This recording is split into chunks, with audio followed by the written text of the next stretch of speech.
I was telling you, Ray, that I hear a lot of people talking about Miami. Basically, all the tech community, venture capitalists, they're moving all there. What's going on? UP Hour Speciale Crypto è organizzato da UP Gang e Marco Montemagno in collaborazione con Leontech. Con una diversificata gamma di oltre 800 certificati quotati in Italia, Leontech offre soluzioni di investimento adatte ad ogni risparmiatore. Visita il sito certificati.leontech.com. Esplora un universo di prodotti e seleziona quelli più adatti alle tue esigenze. Leontech, tecnologia ed innovazione al servizio del tuo portafoglio. Well, people are sick and tired of San Francisco, number one. They have not done a good job keeping this city clean, and a lot of the energy is fading out. Silicon Valley is not the center of the world anymore. And after 2008, New York kind of lost its status as Rome, financial capital of the world. I believe it moved to London. So what you're seeing in America is a lot of the tech bros, especially the crypto people, are choosing Miami. And you're seeing the brain power of the city rise. You're seeing the hustle of it rise, but there's still that same beautiful Latin flavor here. So it's a great combination. I've moved to Miami as well, and I can't argue with it. It's an amazing place. Every day I meet some amazing people right in Midtown who love crypto, who are libertarians. These are Americans as the values of America were founded, and that spirit is strong and alive here in Miami. Wow, that sounds fantastic. I definitely have to have a trip there. Now it's possible also to fly. It was difficult until a few days ago, but now it's possible. So Miami is in my list. And we are talking about this crypto revolution. By the way, I was watching the pump just, 10 minutes ago, and there is a new all-time high. So it is a big, big moment for all the crypto community. Can you help me, Ray, to explain to my audience what Paxful is doing and what is different if I compare it with, for instance, another exchange? Sure. It's an important topic. So there are basically two narratives in the world of cryptocurrency. The first narrative is all about the price of Bitcoin. Everyone's very focused on the price. That's where you see those laser eyes. They're laser focused on 100K USD as a value of one Bitcoin. Nothing wrong with that, but when you base everything on speculation, and indeed a lot of speculation is driving up the price, it's a highly manipulated market. What we've seen recently is the introduction of Bitcoin ETFs, which has helped the price grow. So you're seeing this first narrative is all about the price rising. And that's fine, but there's another narrative. And that narrative is Bitcoin being used every single day by people, almost most of them in the emerging world. Africa, India, Southeast Asia, and they're not using it as a means of investment or speculation. They're using it for real use cases, payments, remittance, wealth preservation, and commerce, right? These are the real use cases of cryptocurrency. And the question is, why do they have these real use cases on a day-to-day level and people in the West do not? Because the first narrative of speculation comes from the West. It's Bitcoin is a store of value. But in the emerging world, it's a means of exchange. And the reason that exists is because people in the emerging world are suffering under what I like to call financial apartheid. They do not have access to the money system that we enjoy. We can't imagine the limitations that they live under. For example, if you're in Nigeria or in most parts of Africa and you get a bank card from your bank, Visa or MasterCard, you're limited to $100 a month you can spend online with it. Wow. You can maybe buy one Xbox game, but you're certainly not buying a whole Xbox, right? And there's many other limitations as well. If they want to wire money out of the country to say do import or export, they cannot. It's extremely difficult for them to do that because their central bank keeps a strong hold on it. They want to keep all the foreign currency in their economy as well. Even if they want to order things online from e-commerce sites in the West, they can't because of all the fraud as well. In fact, let's take Africa, for example. There are 2,000 payment networks in Africa. Only 3% of them actually talk to each other. M-Pesa is the number one online wallet in Africa. It started off in Kenya and exists in 7 countries in Africa. But you can't send money from an M-Pesa account in Kenya to an M-Pesa account in Ghana. So let's say that interoperability is not really the thing there. It's easier to load up a suitcase full of cash, get on if you want to send money just to the country right next door. It might only be 40 miles away. And these are the challenges that people live in. So they need something to help them cross these borders. They need something to help them access outside liquidity, and that's Bitcoin. So, for example, in 2017, the Nigerian central bank forbid outgoing wires. So all these small business people that were sending money to America as a wire just to buy a used car and sell it back home, their business was stopped. And they all typed, Bitcoin into a search engine, just trying to discover what's going on. I'm the CEO of Paxful, but I do business. I do customer support every single day. So I'm talking to these people. I found out what the situation is, and I tell them, okay, if you want to buy this car in America, it's $5,000 car. They have to pay an auction house, but they can't because they can't wire the money out and they don't have a bank account in America. Get $5,000 worth of Bitcoin and sell it to a guy in the United States on the platform, and he will send the money for you from his bank account to the auction house's bank account. And when the deal is done, you give him the Bitcoin. Boom, deal is done. You can do that in America. You can do that in the UK. You can do that in Europe. I use it all the time. I don't have a bank account in UK, but I sell Bitcoin to someone in the UK, in Essex, I believe. And he pays all my invoices for me from his bank account, his Barclays bank account, to whoever I need to pay in the UK. It clears. And if I understand correctly, Ray, in this case, Paxful act as an escrow that you guarantee that it will happen, that transaction, and you don't release the money until it is proved that it's happened, something like that. Exactly. So the value that Paxful provides over meeting someone on WhatsApp or Telegram is that we can escrow the Bitcoin. So that Paxful, that guy has the Bitcoin because we're telling you that he does have it. So the guy with the fiat money, the bank transfer, he goes first. And once he provides proof that the trade's been made, the other guy releases the escrow and the deal is done. The Bitcoin goes from first guy's wallet to the escrow. They do the deal, then it goes to the other guy's wallet, and the deal is complete. That's the value of Paxful offers. And if there's any disputes, our moderators will attend to it. So Paxful is basically three things. It's a listing service like Craigslist, where anyone can list their barter for money offer. That's essentially what Paxful is. It's barter for money. Someone can say, hey, give me a $100 Amazon gift card, and I'll give you $70 worth of Bitcoin. I see. And you can start the deal with them, do the trade through the escrow, deal is done, and it goes to wallet to wallet. So it's a listing service, an escrow service, and a wallet.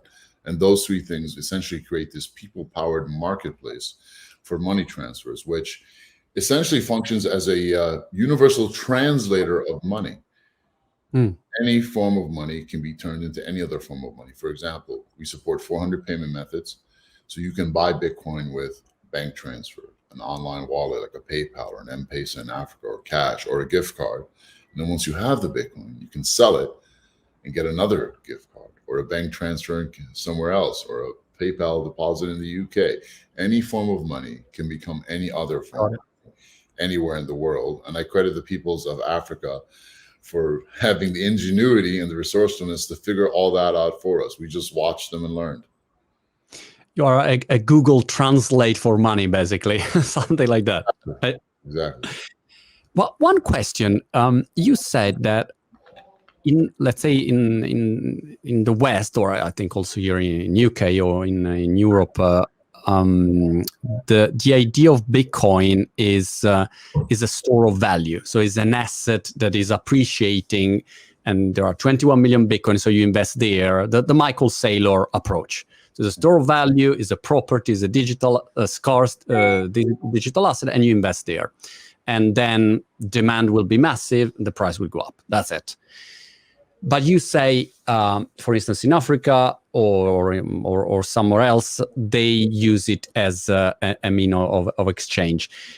Do they use Bitcoin, or do they use like stable coins, or what's your take on this? Because if it's really 21 million Bitcoin, it's true that with Lightning is obviously everything changed about the possibility that you can exchange and sell Bitcoin. But what's your take on this? So what will happen? Will be more and more used in that way, or when people realize that the value is going really high, they will stop selling and using Bitcoin and go on something else? How does it work?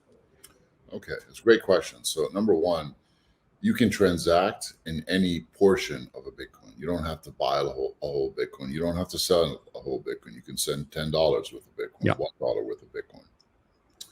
And Bitcoin is very, very liquid, right? Meaning it's constantly in flux. It's moving around. So there's enough liquidity for everyone. The biggest challenge we had when going into Africa was getting the first Bitcoins into Africa. Because it's very difficult to get money out of Africa. So how do you get the Bitcoins in to Africa? We solved that with a kind of hack. We showed Nigerians how they could get gift card codes and connect them with Chinese gamers. And that hack brought in like 40 to $60 million a week of Bitcoin coming into the country. So once that problem is solved, we have a very liquid economy over there. So I forget the rest of your questions, actually. No, I wonder if it will stay like that, or then they will see a price going up and then they will stop using Bitcoin and they will go on something else. Yeah, well, the problem with Bitcoins is right now, if you want to send Bitcoin off on-chain, meaning outside of Paxful, you pay a very high fee right now. The mining fee of Bitcoin is so expensive. So because of that, people use Ethereum. The problem is Ethereum's price is also very high as well. Ethereum can travel over 3 different networks. It can travel the Ethereum network, which is expensive, the Bitcoin Omni network, which is also expensive, and also the Tron network, which a lot of people are choosing now as well, just to save on the price of sending the Ethereum. But what we've noticed is most Paxful users in our biggest market, which is Nigeria, prefer Bitcoin, just because we love Bitcoin. At Paxful, we supported only Bitcoin for our first 5 years. It was only in the last year that we added stable coins like Tether and also Ethereum because of customer demand. We do that because we believe in being socially and financially responsible. We're not going to add just a whole bunch of silly coins like Doge and Shiba so people can speculate and lose their money on. We have an ethical responsibility to protect our users. Well, as far as stablecoins, I think stablecoins are going to have a very, very big future. Our plan is really to get every stablecoin in the world onto Paxful. And the reason for that is people need exposure to these foreign currencies, well, not having to go through their bank, right? You might need exposure to the currency, but you don't actually need it in your bank account unless you're buying a house or something like that. Yeah. But what we're going to start to see, I think, is banks are really going to become far less and less used as long as people can get exposure to these foreign currencies on the blockchain. Everything will just the blockchain, and the peoples of Africa are moving very, very fast. The same way Africa leapfrogged over landlines straight to mobile. I think we're going to see the same thing with blockchain, and it's happening already. How do you see regulation in this? Is this something that you see favorably, or Gary Gensler in the CEC? How do you say SEC? In Italian, we say SEC. SEC. But what will be his take on this way of translating money? Is it something already discussed and regulated, or what do you expect? Okay, so a little background here. The SEC is a civil enforcement agency in America, and they only can really work over securities. They can't put anyone in jail. According to Gary Gensler, everything is a security except for Bitcoin or Ethereum, or unless he explicitly states it's not a security. Wow. So that's problematic for these exchanges, like that want to list all of these other coins to aid in speculation. But for us, it's not really an issue. Because clearly, USDT, Bitcoin, Ethereum are not securities, and they're enough for people to transact with. So for Paxful, it's not a problem. For Paxful, the price of Bitcoin or Tether or Ethereum or whatever, Ethereum doesn't really matter, because even in a bear market, when everything's going down, you see all the volumes of the exchanges going down in a bear market, Paxful's volume is always rising steadily upwards. And that's because more and more people are discovering organically every single day the power of cryptocurrency to help them in their day-to-day lives. So it's natural growth. In fact, when the price goes up, it actually slows down volume a little bit, because people don't want to get in at too high a price, actually. So it's quite the opposite of what happens with these centralized exchanges. And that's because Paxful is peer-to-peer. And I want to make this clear to everyone. The first words of the Bitcoin white paper were peer-to-peer electronic cash. That is what Bitcoin is. That is how it began, and it started all of this. This whole movement is peer-to-peer, just like Uber Airbnb. If you can share your spare room and your car and your time with someone, why can't you share a bank account to help them make a payment? It's about Got it. El Salvador is another interesting topic. You have a great view on all of these countries. Which country do you think will come next? And how do you see this El Salvador Bitcoin adoption? Well, when the news about El Salvador happened, I got on a plane the very next day, and I was blessed to meet some amazing people. We have an amazing team in El Salvador. Shout out to Will. And we're opening up a Bitcoin center right now in San Salvador, the capital city. Oh, wow. Massive Bitcoin center. It's our way of giving back. I met my co-founder of the Bitcoin Center in New York. And really everything that we do is about boots on the ground and is about education. My mother was always saying, education, education, education. I went to public school and I didn't really appreciate the education I got there. So I didn't really believe her, but she was right, as moms often are. The way we're going to win this thing is by educating the people. They first have to understand the problem that exists and the possibility of a far, far better world as long as we fix this problem. Because the truth is, no other problem matters unless we solve the money problem. Thanks to the inspired leader of El Salvador, Central America has a great start on that. There is tremendous merchant adoption in El Salvador. We're working directly with the government and the Chamber of Commerce and merchants on the ground, and they're all adopting Bitcoin via Lightning. Right now, they all want to change the Bitcoin immediately into US dollars, stable coins, so they can go about their business. But what we're starting to see is a lot of them are just tucking a bit away, around 13% away for every transaction. And I think it's going to make them very wealthy. So Brazil could be next. And if Brazil comes along, that would be absolutely, that would be a massive event. I wouldn't count on that for a little bit because, when you make a big move like that, you are really kind of shooting out a flare of defiance, right? And Uncle Sam doesn't like that. I mean, that would be a really massive, massive event, El Salvador, the perception, at least here, UK, Europe, I would say, all right, okay, they do this experiment, blah, blah, blah. But, if Brazil adopt Bitcoin, I mean, that would be massive. Can you help me, Ray, to explain Lightning network and why it's important? Maybe people watching this interview could think, I mean, why the Bitcoin was not enough? Why do you need this layer, this technology? So all Lightning is just a layer on top of Bitcoin that allows us to send the Bitcoin faster. So it's instant instead of taking up to 10 minutes. And it's much, much cheaper. So no matter what the price of Bitcoin is, it'll cost you fractions of a cent or a few cents maximum to send the Bitcoin, as opposed to $25 or $30 is what it costs right now. And that's all Lightning is. Lightning is technically difficult to implement for exchanges because it requires you to have kind of liquidity on both sides of the channel that you open up. And we're seeing most of our Lightning use right now. We started supporting Lightning several months ago. We're one of the first exchanges to do it. We've always supported the idea of Lightning, but most of its use is currently in El Salvador, right? Right. So we're working to improve that. We want to create a kind of Lightning network in Africa. But just to make things clear to people, Lightning does not enable instant remittances because you can send money via Bitcoin. It doesn't really matter if it's 10 minutes or 10 seconds, right?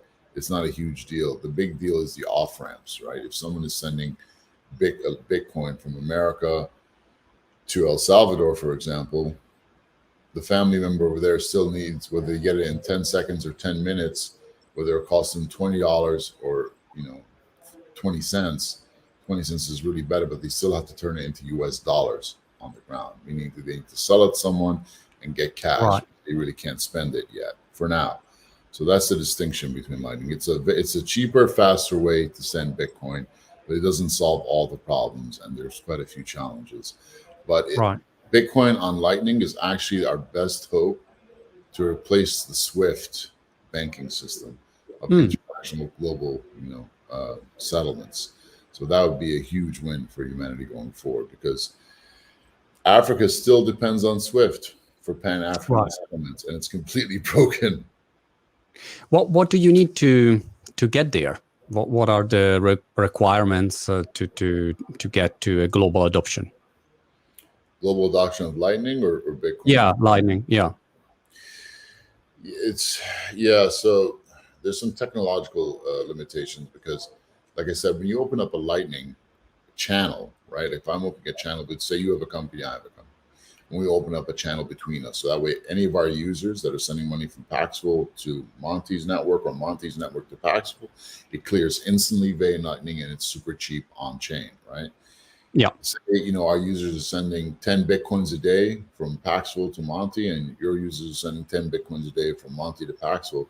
We would have to fund that channel with 10 Bitcoin, right? Yeah. Initially. So we have to put up the money first, so then they can move that money back and forth, right? That's the only challenge, is providing the initial liquidity there and a few technological issues. Besides that, it's just the will of the networks to support this technology. Got it.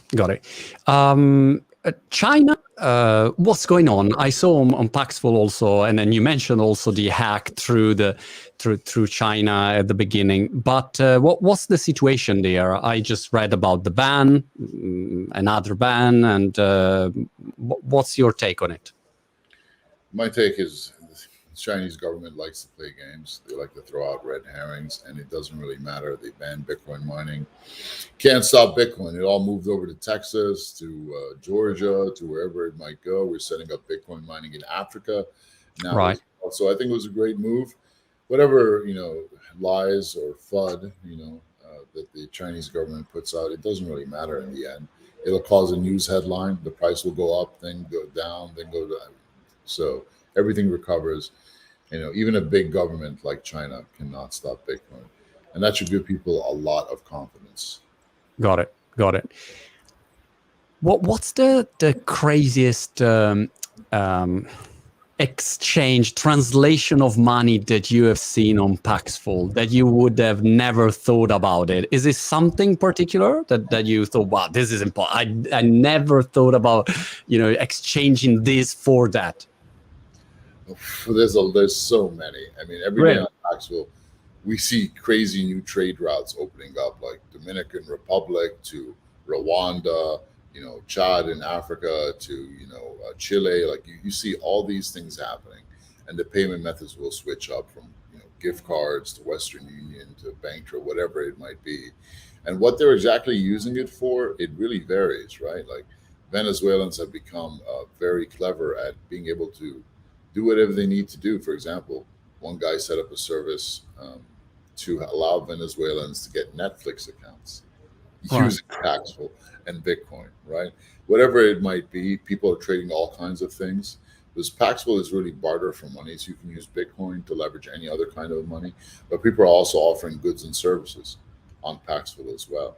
People are selling their time to be able to do, virtual assistant tasks and earn Bitcoin as well. So we're seeing a huge explosion of just human ingenuity that can be funded abroad. A lot of big companies all over the world, they always want to tap into the immense talent of the emerging world, like Latin America, Africa, etc., India, but it's very hard for them to pay people over there.